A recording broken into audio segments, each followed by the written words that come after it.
Dans l'élégant quartier du Pont du Sens à Nantes, au cœur de cette ville historique des Pays de la Loire, s'élève une imposante demeure bourgeoise du XIXe siècle qui incarne parfaitement les aspirations de la classe moyenne française contemporaine. Derrière sa façade de pierre claire et ses volets bleus impeccablement entretenus, la famille Dupont de Ligonnès mène une existence qui semble correspondre en tout point au canon de la respectabilité sociale française. Cette apparence soigneusement cultivée dissimule cependant une réalité bien plus complexe, marquée par des tensions financières croissantes et des fractures psychologiques qui culmineront dans l'une des tragédies les plus bouleversantes de l'histoire criminelle française contemporaine. Xavier Pierre-Marie Dupont de Ligonnès naît le 2 janvier 1961 dans une famille de la haute bourgeoisie catholique française, héritière de traditions séculaires, et d'un nom qui évoque immédiatement l'appartenance à l'aristocratie provinciale. Son père, Hubert Dupont de Ligonnès, ingénieur respecté dans l'industrie aéronautique, incarne les valeurs traditionnelles de sa classe sociale, rigueur professionnelle,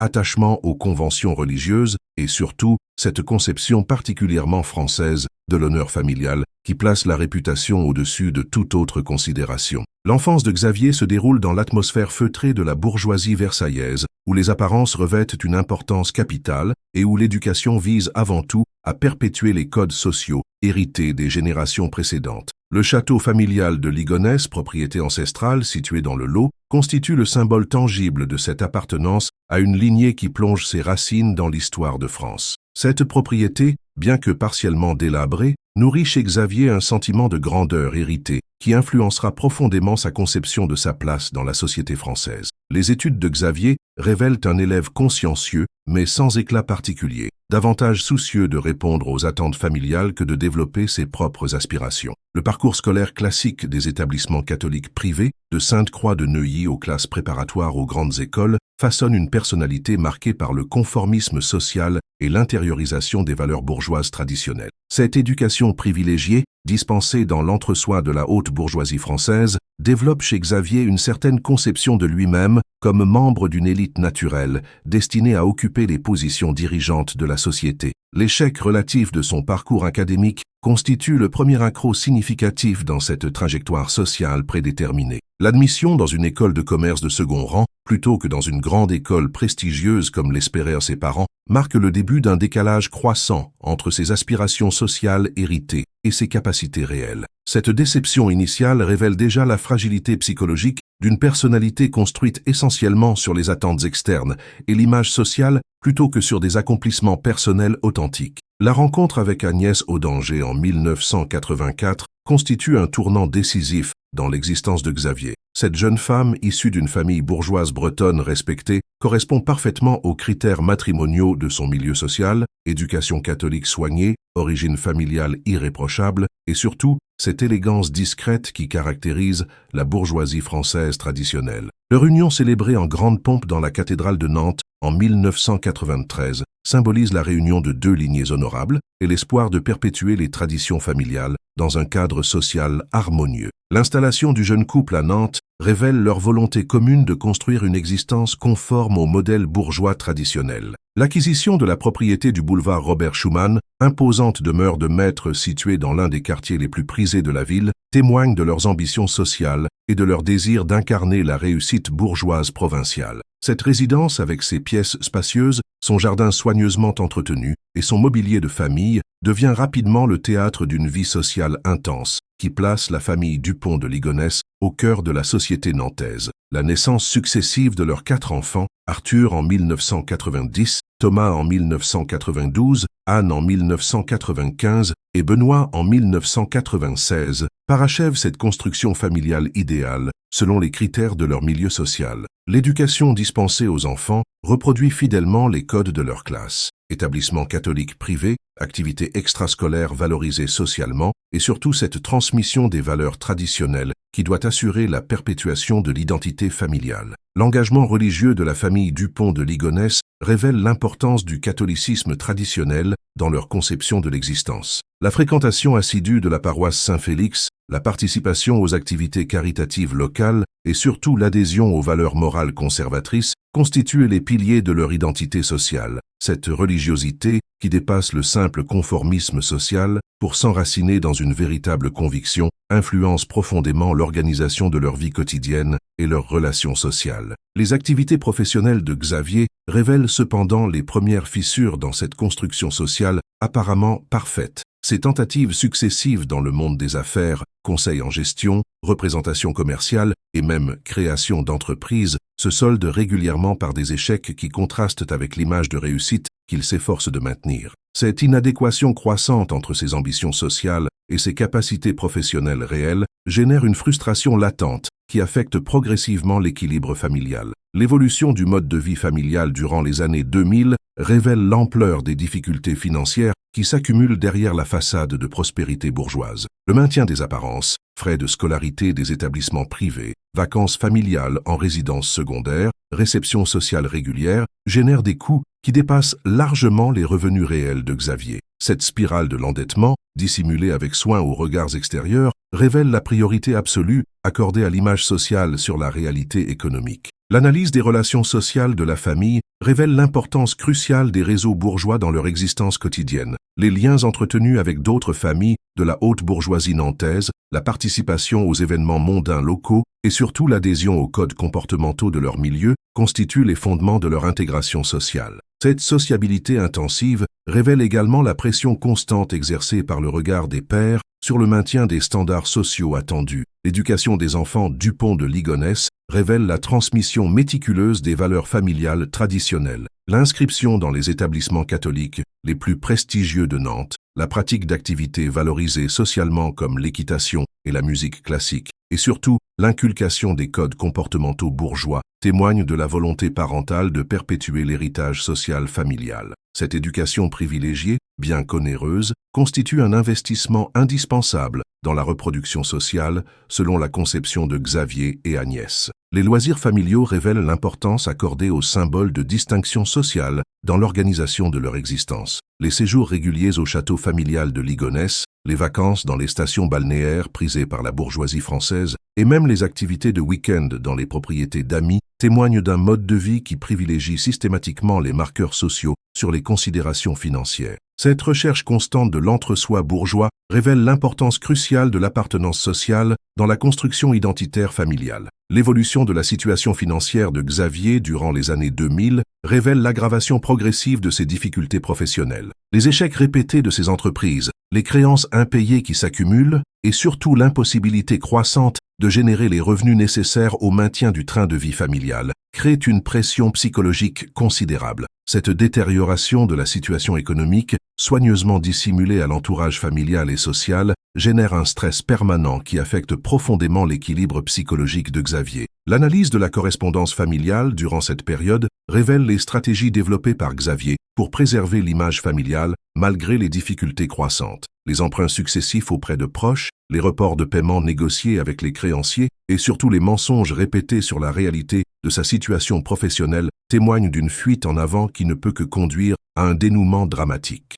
Cette capacité remarquable à maintenir les apparences révèle également les talents de dissimulation qui caractérisent sa personnalité. Les relations conjugales entre Xavier et Agnès durant cette période révèlent l'impact des tensions financières sur l'harmonie familiale. Bien que préservant une façade d'unité parfaite aux yeux de leur entourage social, le couple traverse des difficultés croissantes liées à l'anxiété générée par la détérioration de leur situation économique. Ces tensions, jamais exprimées publiquement conformément au code de leur milieu, contribuent à l'isolement psychologique progressif de Xavier et à sa difficulté croissante à partager ses préoccupations avec ses proches. L'évolution du comportement social de Xavier révèle les signes précurseurs d'une décompensation psychologique progressive. Sa tendance croissante à l'isolement, ses absences de plus en plus fréquentes lors des événements sociaux habituels et surtout sa difficulté grandissante à maintenir les conversations mondaines révèlent l'impact du stress financier sur sa capacité à jouer son rôle social traditionnel. Cette altération de ses compétences sociales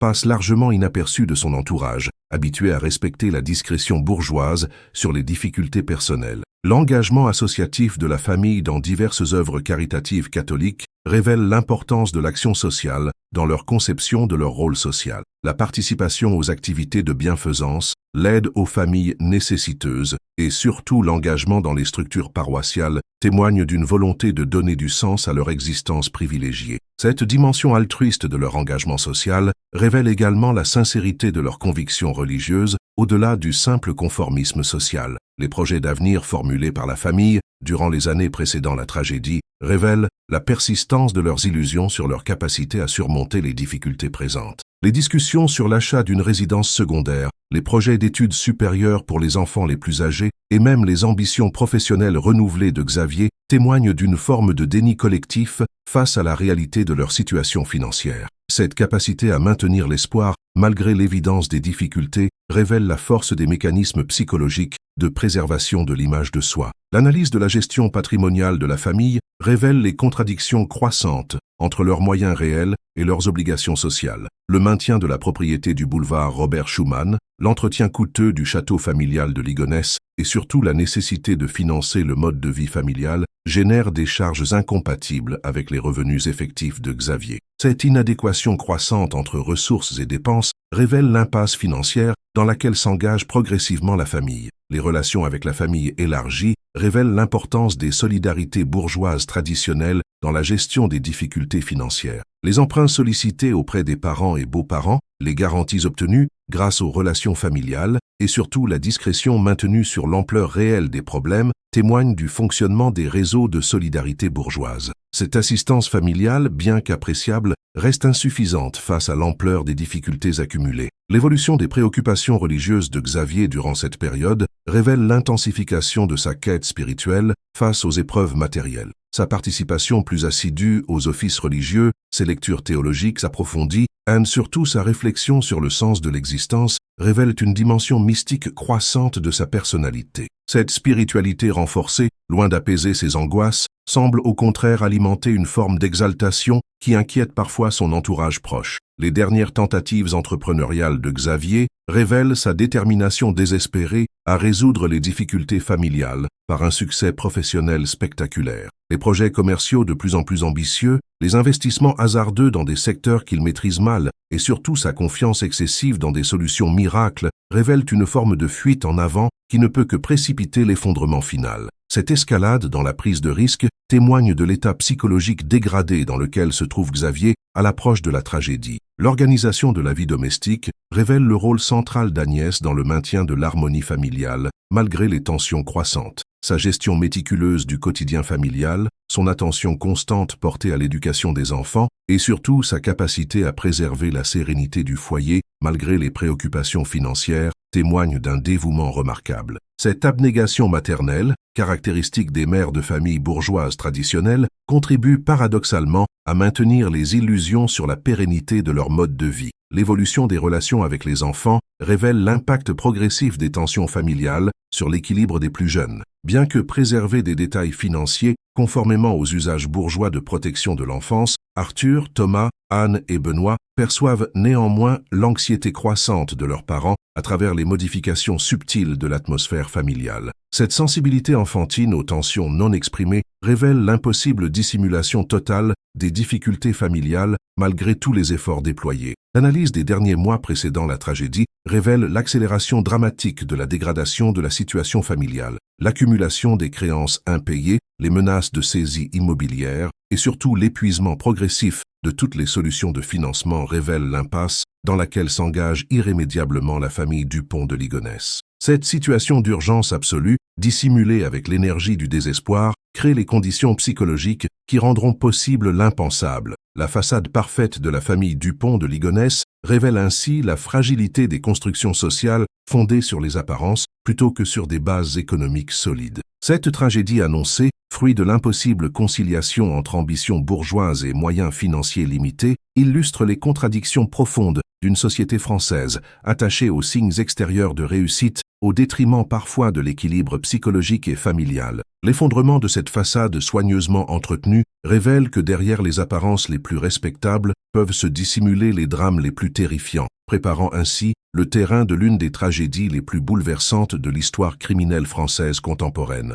Le 21 avril 2011, vers 14h30, les forces de l'ordre françaises découvrent, dans l'élégante demeure du boulevard Robert Schuman à Nantes, l'une des scènes de crime les plus bouleversantes de l'histoire criminelle contemporaine. Cette découverte macabre qui révèle l'élimination méthodique de 5 membres de la famille Dupont de Ligonnès, transforme instantanément ce qui semblait être une paisible disparition familiale en l'une des affaires criminelles les plus troublantes et médiatisées de France. L'horreur de cette révélation dépasse l'entendement et plonge l'opinion publique française dans une stupéfaction qui perdure encore aujourd'hui. L'alerte initiale provient des inquiétudes légitimes exprimées par la famille élargie face au silence inexpliqué des Dupont de Ligonnès depuis plusieurs semaines. Les tentatives répétées de contact avec Agnès et les enfants, l'absence de réponse aux messages téléphoniques et électroniques, et surtout l'interruption brutale de toute communication sociale créent une anxiété croissante chez les proches. Cette inquiétude familiale, renforcée par le caractère inhabituel de ce silence pour une famille habituellement si présente socialement,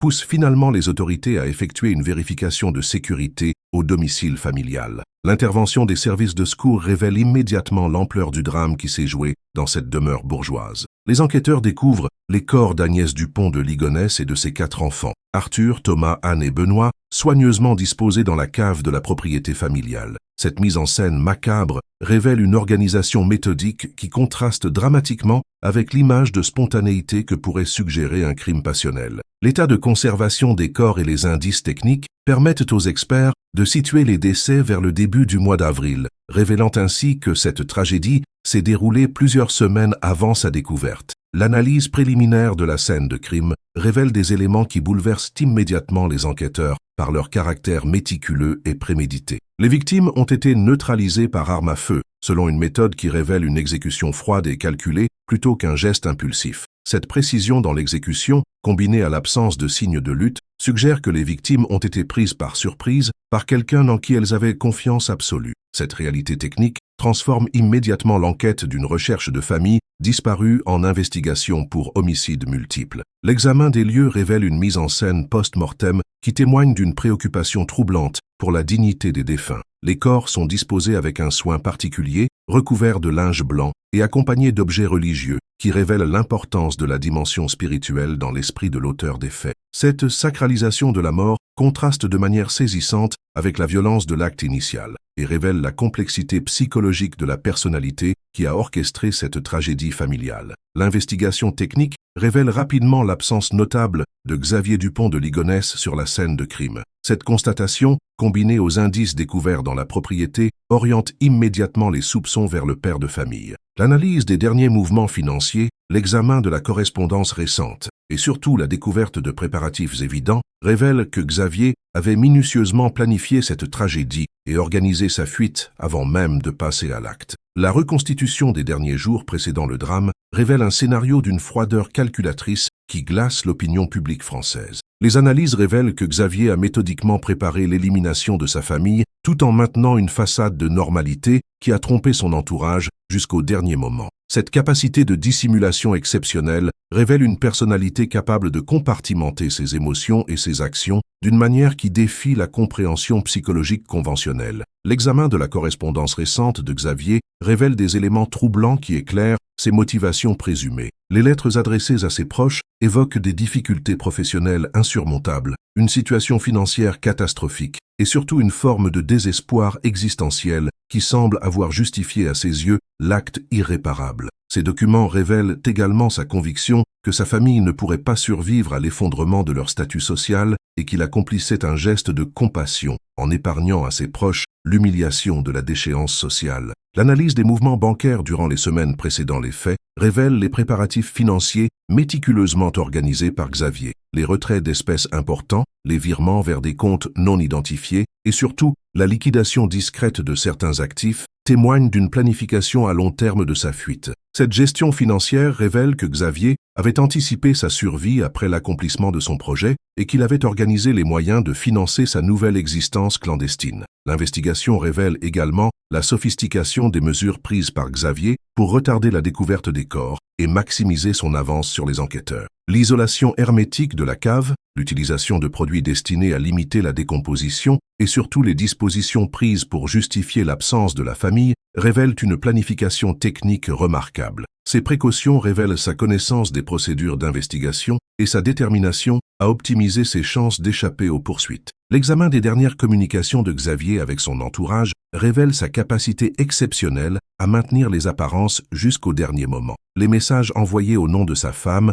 les justifications fournies pour expliquer l'absence de la famille, et surtout la crédibilité maintenue de ses explications témoignent de ses talents de manipulateur. Cette maîtrise de la désinformation révèle une personnalité capable de mensonges élaborés et soutenir des fictions complexes sans révéler la moindre émotion. La découverte de la lettre d'adieu laissée par Xavier révèle les justifications psychologiques qu'il s'était construites pour légitimer son acte. Ce document troublant évoque sa conviction d'avoir agi par amour pour épargner à sa famille la souffrance de la ruine sociale et financière. Cette rationalisation révèle les mécanismes de déni et de projection qui ont permis à Xavier de transformer un acte de violence extrême en geste supposé altruiste. L'impact de cette découverte sur la société nantaise révèle l'ampleur du choc provoqué par la révélation de cette tragédie familiale. La bourgeoisie catholique locale, qui connaissait et appréciait la famille Dupont de Ligonnès, se trouve confrontée à une remise en question profonde de ses certitudes sur la respectabilité sociale.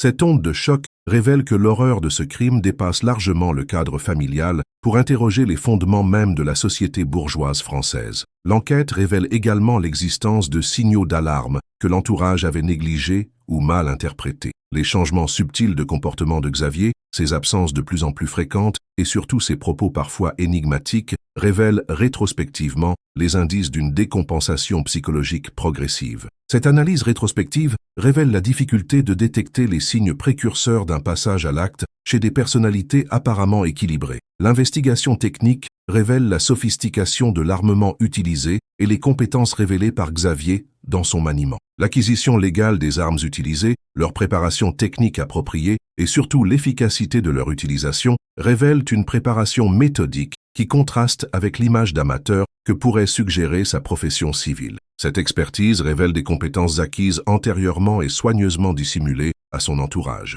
L'examen des lieux révèle également les efforts déployés par Xavier pour préserver l'intégrité de sa propriété familiale malgré la tragédie qui s'y est déroulée. L'entretien maintenu du jardin, la propreté conservée des pièces principales et surtout le respect apparent porté au cadre familial révèlent sa préoccupation pour la mémoire des lieux. Cette attention aux détails domestiques contraste de manière troublante avec la violence des actes accomplis dans la même propriété. La reconstitution de la chronologie précise des événements révèle l'ordre dans lequel les membres de la famille ont été neutralisés et la logistique complexe de cette opération. Les analyses révèlent une progression méthodique qui suggère une planification minutieuse et une exécution disciplinée. Cette organisation révèle que Xavier avait anticipé tous les aspects techniques de son projet et qu'il avait mentalement répété chaque étape de son accomplissement. L'investigation révèle les mesures prises par Xavier pour effacer les traces de sa présence et compliquer l'identification de ses responsabilités. La destruction de documents compromettants,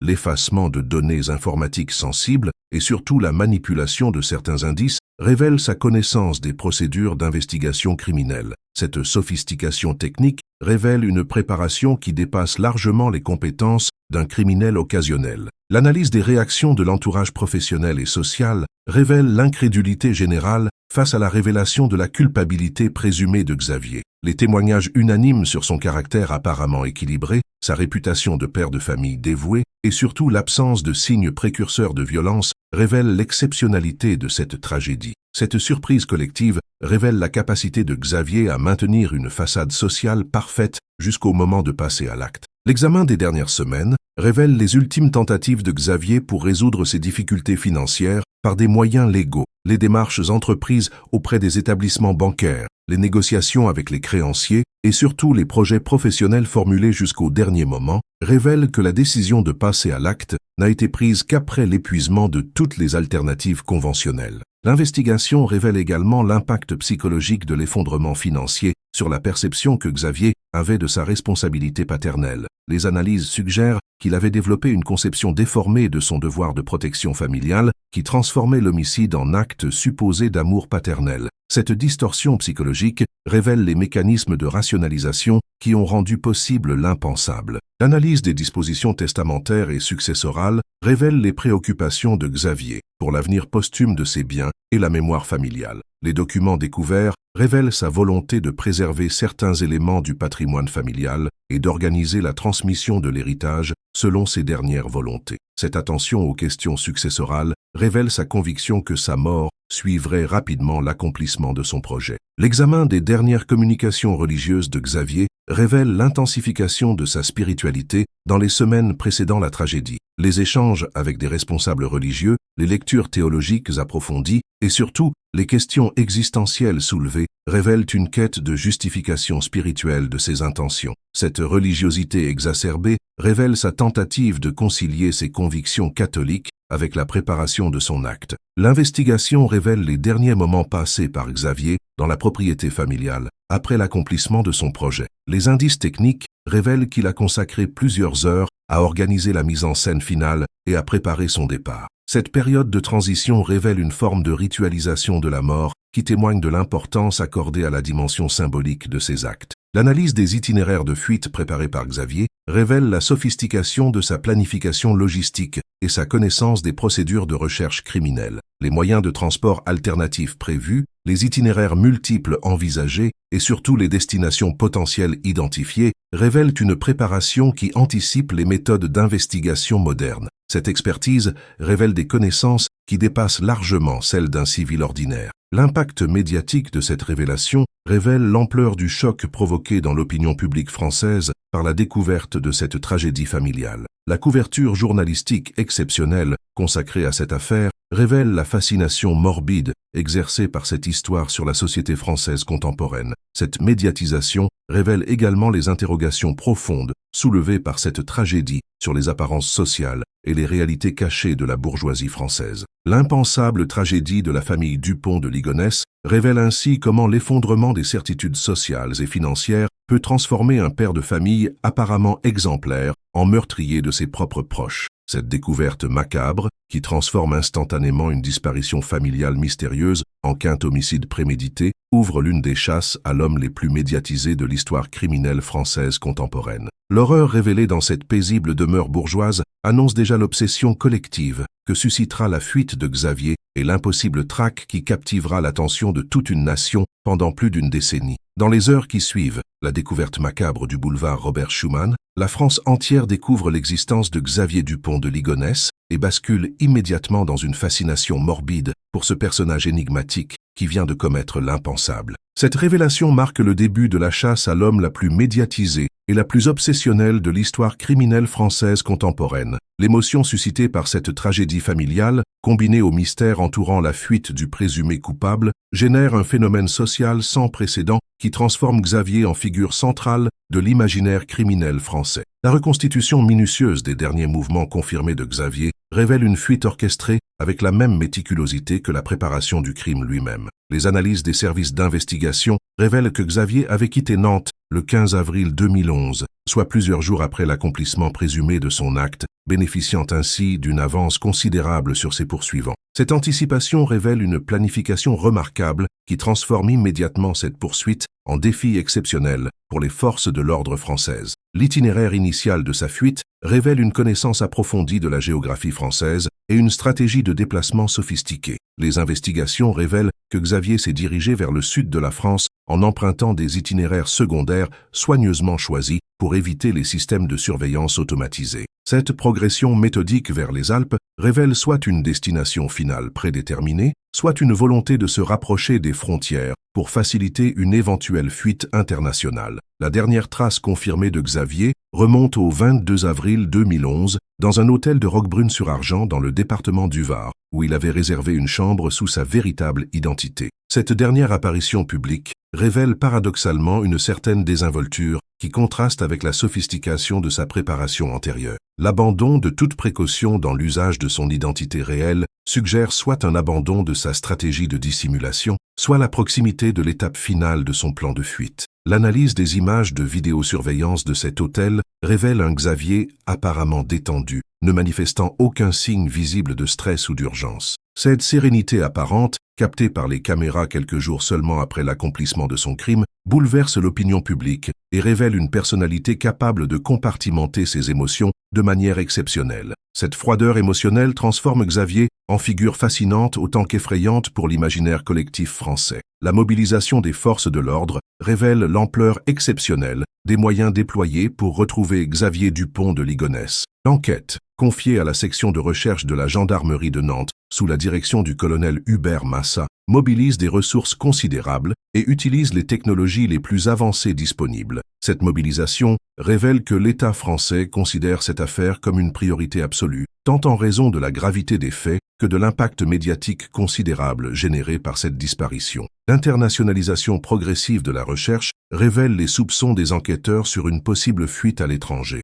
Les contacts établis avec Interpol, les vérifications effectuées aux frontières européennes et surtout l'extension de la surveillance aux pays traditionnellement utilisés pour les fuites criminelles révèlent l'ampleur géographique que prend rapidement cette investigation. Cette dimension internationale révèle également la sophistication présumée des moyens de fuite de Xavier et sa possible préparation à une existence clandestine prolongée. L'explosion médiatique qui accompagne cette chasse à l'homme révèle l'exceptionnalité de cette affaire dans le paysage criminel français. La couverture journalistique intensive, les émissions spécialisées consacrées à l'enquête et surtout l'apparition de Xavier sur la liste des criminels les plus recherchés de France transforment ce bourgeois nantais en célébrité criminelle malgré lui. Cette médiatisation révèle la fascination exercée par ce personnage sur une société française avide de comprendre les mécanismes psychologiques qui ont rendu possible une telle tragédie. La publication du portrait robot de Xavier dans tous les médias français génère immédiatement une vague de témoignages et d'observations qui révèlent l'engagement spontané du public dans cette recherche. Cette mobilisation populaire, sans précédent dans l'histoire criminelle française, transforme chaque citoyen en auxiliaire potentiel de l'enquête et révèle l'identification collective à cette tragédie familiale. Cette participation citoyenne révèle également l'impact profond de cette affaire sur l'inconscient collectif français. L'analyse des premières pistes suivies par les enquêteurs révèle la diversité des hypothèses envisagées sur le sort de Xavier. L'hypothèse du passage par l'Italie, suggérée par la découverte de sa voiture dans un parking de Roquebrune-sur-Argent, oriente initialement les recherches vers une fuite méditerranéenne. Cette piste italienne, renforcée par les liens familiaux de Xavier avec ce pays, mobilise les autorités transalpines et révèle la dimension européenne que prend immédiatement cette investigation. La découverte des affaires personnelles de Xavier abandonnées dans sa chambre d'hôtel génère de nouvelles interrogations sur ses intentions réelles. L'analyse de ces objets révèle une préparation incomplète qui contraste avec la méticulosité de sa planification antérieure. Cette négligence apparente suggère soit une précipitation dans la dernière phase de sa fuite, soit un changement de stratégie dicté par des circonstances imprévues. L'hypothèse du passage par les Alpes génère une intense activité de recherche dans les zones montagneuses franco-italiennes. Les battues organisées dans les massifs alpins, l'utilisation d'hélicoptères et de chiens de recherche, et surtout la mobilisation des secours en montagne, révèlent la conviction des enquêteurs qu'une issue fatale reste probable. Cette hypothèse du décès accidentel en montagne devient rapidement l'une des explications les plus crédibles de sa disparition définitive. L'analyse des capacités financières de Xavier pour organiser sa fuite révèle les limites de ses moyens malgré ses préparatifs. Les investigations bancaires révèlent que ses ressources disponibles, bien que significatives, restent insuffisantes pour financer une fuite internationale prolongée sans assistance extérieure. Cette contrainte financière oriente les enquêteurs vers l'hypothèse d'une aide logistique, fournie par des complices ou d'une destination finale programmée de longue date. Les premiers faux témoignages et observations erronées révèlent immédiatement les difficultés inhérentes à cette recherche. La multiplication des signalements de personnes ressemblant à Xavier dans toute la France révèle l'impact de la médiatisation sur l'imagination populaire et complique considérablement le travail des enquêteurs. Cette profusion de pistes fantaisistes révèle également la propension du public à projeter ses fantasmes sur cette figure mystérieuse. L'évolution de l'enquête vers des investigations psychologiques approfondies révèle la nécessité de comprendre la personnalité de Xavier pour anticiper ses actions. L'intervention d'experts en profilage criminel, l'analyse de sa correspondance personnelle et surtout l'examen de ses lectures et centres d'intérêt révèlent une personnalité complexe mêlant culture bourgeoise traditionnelle et obsession mystique. Cette approche psychologique révèle que la compréhension de Xavier constitue la clé de sa localisation. La théorie de l'assistance familiale ou amicale génère d'intenses investigations dans l'entourage élargi de Xavier. L'examen de ses relations personnelles, professionnelles et même d'anciens camarades de classe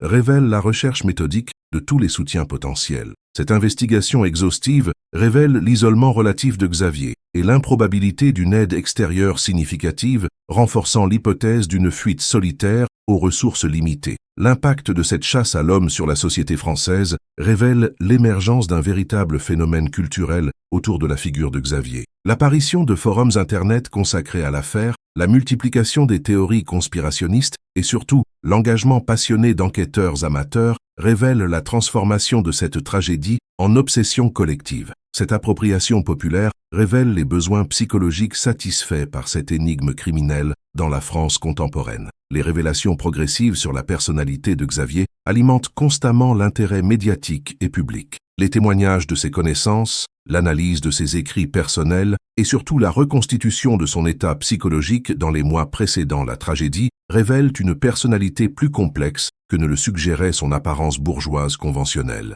Ces révélations entretiennent la fascination collective et alimentent les spéculations sur ses motivations profondes. L'évolution des techniques d'investigation révèle l'adaptation des méthodes policières aux défis posés par cette recherche exceptionnelle. L'utilisation de nouvelles technologies de surveillance, l'analyse informatique des données massives et surtout le développement de nouvelles méthodes de profilage révèlent l'innovation méthodologique générée par cette affaire. Cette évolution révèle que certaines enquêtes exceptionnelles peuvent catalyser le progrès des techniques criminalistiques. Les premières années de recherche révèlent l'épuisement progressif des pistes conventionnelles et l'orientation vers des hypothèses plus spéculatives. L'exploration de la théorie du changement d'identité, l'investigation des filières de fausses documentations et surtout l'analyse des possibilités de reconstruction d'existence révèlent l'ampleur des défis techniques posés par cette disparition. Cette évolution révèle également la détermination des autorités à maintenir la pression investigative malgré l'absence de résultats tangibles.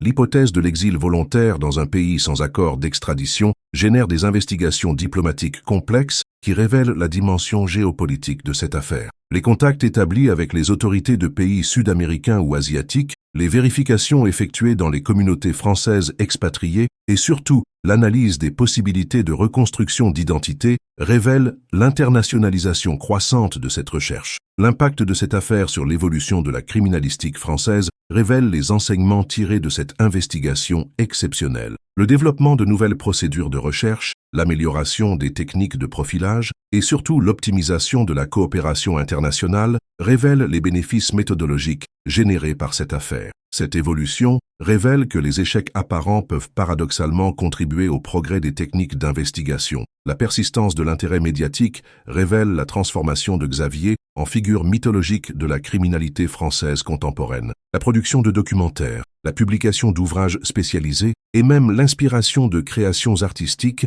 révèlent son statut d'icône culturelle malgré lui. Cette mythification révèle la capacité de certaines personnalités criminelles à transcender leur réalité factuelle pour devenir des symboles universels. L'analyse des répercussions familiales révèle l'impact durable de cette affaire sur les proches des victimes et même sur l'entourage de Xavier. La nécessité de gérer un héritage à la fois tragique et médiatique, la confrontation permanente avec la curiosité publique et surtout la difficulté de faire le deuil dans l'incertitude révèlent les souffrances collatérales générées par cette disparition. Cette dimension humaine révèle que les conséquences de cette tragédie dépassent largement le cadre criminel pour affecter durablement de nombreuses existences. L'évolution de l'opinion publique révèle la transformation progressive de la perception de Xavier dans l'imaginaire collectif français. L'évolution de la simple curiosité initiale vers une véritable obsession nationale révèle les mécanismes psychologiques qui transforment certains criminels en figures fascinantes. Cette évolution révèle également la capacité de la société française à intégrer ces traumatismes dans sa culture populaire. Les tentatives de localisation par des méthodes non conventionnelles révèlent l'exploration de toutes les pistes possibles par des enquêteurs déterminés. L'utilisation de voyants, la consultation de spécialistes en analyse comportementale et même l'exploration de théories ésotériques révèlent l'épuisement des méthodes traditionnelles et la volonté de ne négliger aucune possibilité. Cette ouverture méthodologique révèle l'impact psychologique de cette affaire sur les enquêteurs eux-mêmes. La multiplication des fausses pistes internationales révèle l'ampleur géographique que prend cette recherche au fil des années. Les signalements en Amérique du Sud, les observations en Asie et même les témoignages en Afrique révèlent la projection mondiale de cette obsession française. Cette internationalisation révèle également la difficulté de vérifier efficacement des informations dans un contexte global où les ressources investigatives restent limitées. L'impact de cette affaire sur l'évolution du droit français révèle les adaptations législatives générées par cette situation exceptionnelle. Les modifications des procédures de recherche de personnes disparues, l'évolution des délais de prescription et surtout l'amélioration de la coopération internationale révèlent l'influence de cette affaire sur l'évolution du système judiciaire français. L'analyse des coûts de cette investigation révèle l'engagement financier considérable consenti par l'État français pour cette recherche, la mobilisation de moyens exceptionnels pendant plus d'une décennie, l'utilisation de technologies coûteuses et surtout la coordination internationale révèlent que cette affaire représente l'un des investissements investigatifs les plus importants de l'histoire criminelle française contemporaine. L'évolution des théories conspirationnistes révèle la propension de certains milieux à transformer cette énigme criminelle en mystère métaphysique. L'émergence de théories impliquant des organisations secrètes, des complicités institutionnelles et même des explications surnaturelles révèle la difficulté de l'esprit humain à accepter l'absence de réponse définitive. Cette dérive révèle également les dangers de la surmédiatisation des affaires criminelles non élucidées. La persistance de l'engagement des enquêteurs révèle la dimension personnelle que prend cette affaire pour les professionnels qui y consacrent leur carrière. L'acharnement de certains investigateurs, leur refus d'abandonner malgré l'absence de résultats et surtout leur conviction inébranlable de pouvoir résoudre cette énigme révèlent l'impact psychologique de cette affaire sur ceux qui la poursuivent. Cette obsession professionnelle révèle que certaines enquêtes transcendent leur dimension technique pour devenir des quêtes personnelles. 13 ans après le début de cette chasse à l'homme exceptionnel, Xavier Dupont de Ligonnès demeure l'homme le plus recherché de France, transformant cette tragédie familiale en énigme nationale obsessionnelle. Cette traque impossible révèle les limites des méthodes d'investigation modernes face à une disparition parfaitement orchestrée et révèle également la capacité de certaines personnalités à défier durablement l'autorité de l'État. L'échec apparent de cette recherche transforme Xavier en figure légendaire, dont le mystère ne cesse de fasciner l'opinion publique française, préparant ainsi l'émergence d'un véritable mythe contemporain qui dépasse largement le cadre criminel pour interroger les fondements mêmes de notre société et de nos certitudes. 13 années se sont écoulées depuis la découverte macabre du boulevard Robert Schuman, et l'affaire Xavier Dupont de Ligonnès continue de hanter l'imaginaire collectif français avec une intensité qui ne faiblit pas. Cette persistance extraordinaire d'une obsession nationale révèle bien plus qu'une simple curiosité morbide. Elle dévoile les angoisses profondes d'une société française confrontée à la fragilité de ses certitudes bourgeoises et à l'impossibilité de comprendre l'incompréhensible. Le mystère de la disparition de Xavier transcende désormais largement le cadre criminel pour devenir un miroir dans lequel se reflètent les questionnements existentiels de la France contemporaine. L'évolution de cette affaire en phénomène culturel majeur révèle la transformation progressive d'une tragédie familiale en véritable mythe moderne. L'apparition régulière de nouveaux documentaires, la multiplication des podcasts spécialisés et surtout la production continue d'analyses et de théories révèlent que Xavier Dupont de Ligonnès est devenu une figure incontournable de la culture populaire française. Cette appropriation culturelle révèle la capacité de certains événements à transcender leur réalité factuelle pour acquérir une dimension symbolique qui perdure bien au-delà de leur actualité immédiate. L'analyse des différentes théories sur le sort de Xavier révèle la créativité remarquable de l'esprit humain face à l'absence de réponse définitive. L'hypothèse de la mort accidentelle dans les Alpes, soutenue par de nombreux experts criminologiques, côtoie des théories plus audacieuses, évoquant une reconstruction d'identité parfaitement orchestrée ou même une fuite vers des destinations exotiques. Cette diversité théorique révèle que l'absence de preuves tangibles libère l'imagination collective et permet la coexistence de multiples narratifs explicatifs. La persistance de l'engagement des forces de l'ordre révèle la dimension institutionnelle que revêt cette affaire pour l'État français. Malgré l'absence de développement significatif depuis des années, la gendarmerie maintient une cellule spécialisée et continue de suivre chaque piste potentielle avec une détermination qui révèle l'enjeu symbolique représenté par cette enquête. Cette persévérance institutionnelle révèle que certaines affaires dépassent leur dimension technique pour devenir des questions d'honneur professionnel et national. L'impact psychologique de cette énigme sur les enquêteurs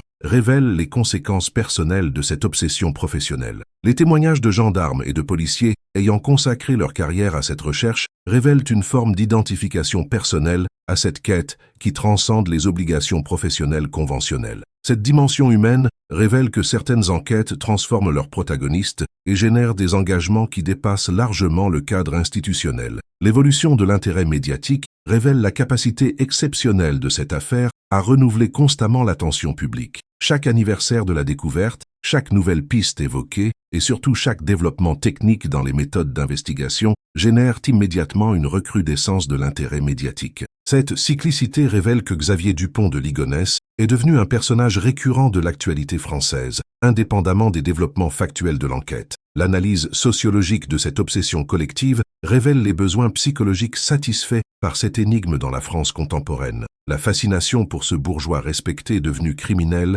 répond aux interrogations sur l'authenticité des apparences sociales et la fiabilité des codes bourgeois traditionnels. Cette dimension sociologique révèle que l'affaire Dupont de Ligonnès cristallise des angoisses collectives sur la stabilité des structures sociales françaises. L'impact sur les familles des victimes révèle la dimension humaine tragique de cette médiatisation persistante. L'impossibilité de faire le deuil dans l'incertitude, la confrontation permanente avec la curiosité publique et surtout la transformation de leurs proches en personnages d'une saga médiatique révèlent les souffrances collatérales générées par cette obsession nationale. Cette réalité humaine révèle que derrière le spectacle médiatique subsistent des douleurs réelles et durables. L'évolution des techniques d'investigation révèle comment cette affaire a catalysé l'innovation méthodologique dans la police française. Le développement de nouvelles technologies de recherche, l'amélioration des méthodes de profilage psychologique et surtout l'optimisation de la coopération internationale révèlent les bénéfices techniques générés par cette enquête exceptionnelle.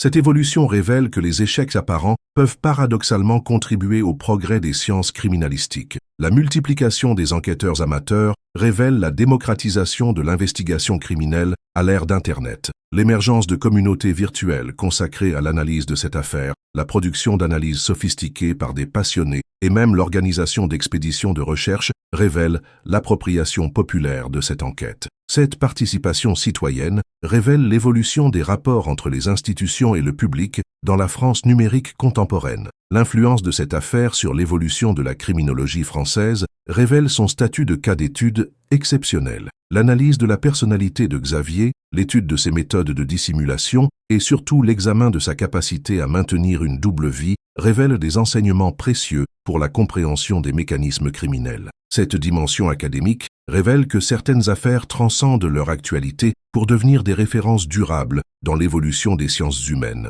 L'apparition de théories conspirationnistes révèle la propension de certains milieux à transformer cette énigme en mystère métaphysique. L'évocation de complicités institutionnelles, l'imagination de réseaux secrets et même la suggestion d'interventions surnaturelles révèlent les dérives de l'esprit humain face à l'inexplicable. Cette dérive révèle également les dangers de la surmédiatisation des affaires non élucidées et leur potentiel de radicalisation des esprits fragiles. L'impact de cette affaire sur l'évolution du droit français révèle les adaptations législatives générées par cette situation exceptionnelle. Les modifications des procédures de disparition inquiétantes, l'évolution des délais de prescription et surtout l'amélioration des mécanismes de coopération internationale révèlent l'influence durable de cette affaire sur le système judiciaire français. Cette évolution révèle que certains cas exceptionnels peuvent catalyser des réformes structurelles importantes. L'analyse comparative avec d'autres énigmes criminelles internationales révèle les spécificités françaises de cette obsession collective.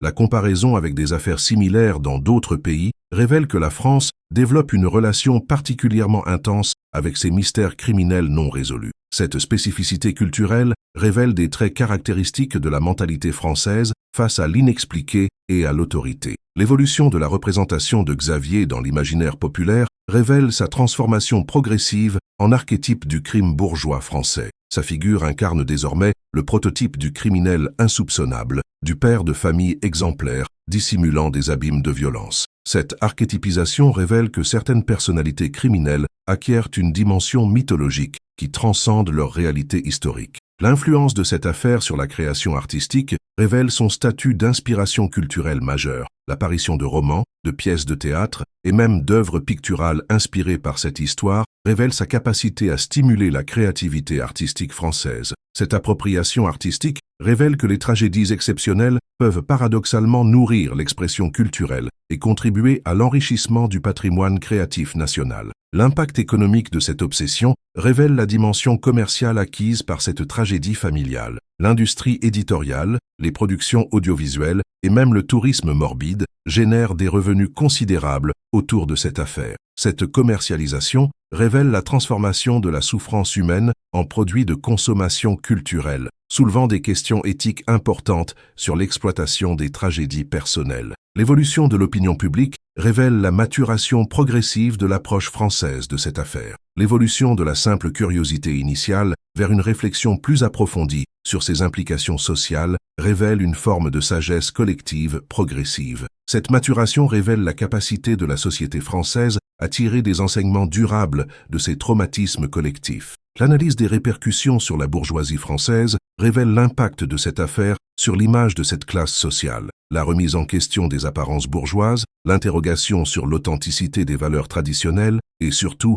la méfiance nouvelle envers les façades sociales révèlent une transformation profonde des mentalités françaises. Cette évolution révèle que certaines affaires peuvent catalyser des mutations culturelles importantes. L'influence de cette affaire sur l'évolution de l'éducation française révèle son utilisation pédagogique dans l'enseignement de la sociologie et de la psychologie. L'analyse de cette tragédie familiale devient un cas d'étude standard dans les formations académiques, révélant sa valeur éducative pour la compréhension des mécanismes sociaux et psychologiques. Cette utilisation pédagogique révèle que les tragédies exceptionnelles peuvent paradoxalement contribuer à l'amélioration de la formation des générations futures. La persistance de nouvelles pistes et révélations révèle la vitalité continue de cette enquête malgré l'écoulement du temps. L'apparition régulière de témoignages inédits, la découverte de documents négligés et surtout l'évolution des techniques d'analyse révèlent que cette affaire conserve un potentiel d'évolution permanent. Cette vitalité révèle que certaines enquêtes échappent aux contraintes temporelles conventionnelles pour acquérir une dimension d'éternité relative. L'impact de cette affaire sur l'évolution des relations familiales françaises révèle son influence sur les comportements sociaux contemporains. L'attention nouvelle portée aux signes de détresse familiale, la sensibilisation aux mécanismes de dissimulation et surtout la vigilance renforcée face aux apparences parfaites révèlent une évolution des mentalités collectives. Cette évolution révèle que les tragédies exceptionnelles peuvent paradoxalement contribuer à la prévention de drames similaires. L'analyse de l'héritage institutionnel de cette affaire révèle les transformations durables qu'elle a générées dans l'organisation des forces de l'ordre françaises. La création de procédures spécialisées, le développement d'expertises nouvelles et surtout l'amélioration de la formation des enquêteurs révèlent l'influence positive exercée par cette enquête sur l'efficacité générale du système judiciaire français. La dimension philosophique de cette énigme révèle les questions existentielles soulevées par cette disparition mystérieuse. Les interrogations sur la nature humaine,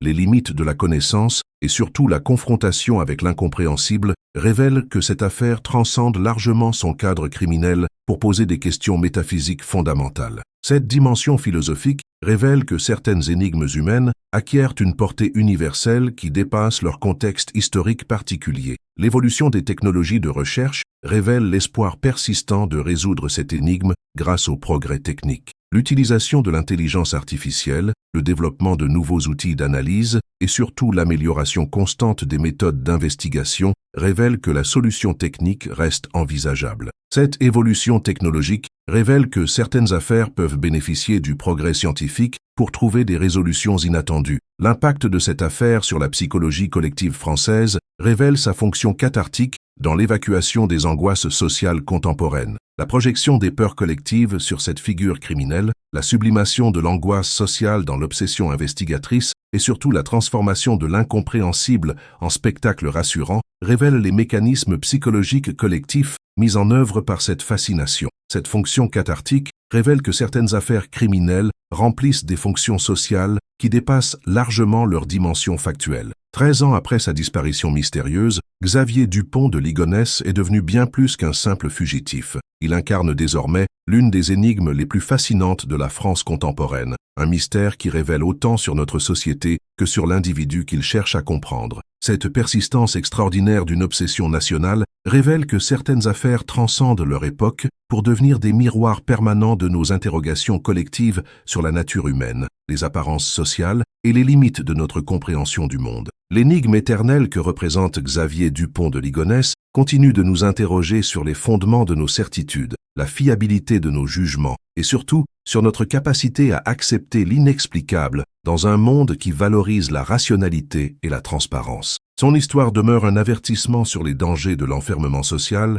les risques de l'obsession des apparences et l'importance de la vigilance face aux signaux de détresse que notre société peine parfois à détecter. Cette chronique de l'une des disparitions les plus mystérieuses de l'histoire française contemporaine nous rappelle que derrière les façades les plus respectables peuvent se dissimuler les tragédies les plus impensables et que la compréhension de l'âme humaine reste l'un des défis les plus complexes de notre époque. Le mystère Xavier Dupont de Ligonnès, dans toute sa complexité troublante, continue de nous fasciner parce qu'il révèle notre propre fragilité face à l'incompréhensible et notre besoin éternel de donner du sens à ce qui échappe à notre entendement. Si cette plongée dans l'une des énigmes criminelles les plus captivantes de la France contemporaine vous a fasciné, nous vous invitons à vous abonner à notre chaîne Crimes du sommeil pour découvrir d'autres mystères extraordinaires qui continuent de hanter notre époque. Ensemble, continuons à explorer ces questions troublantes qui, par leur persistance même, éclairent notre compréhension de la condition humaine et des sociétés dans lesquelles nous évoluons.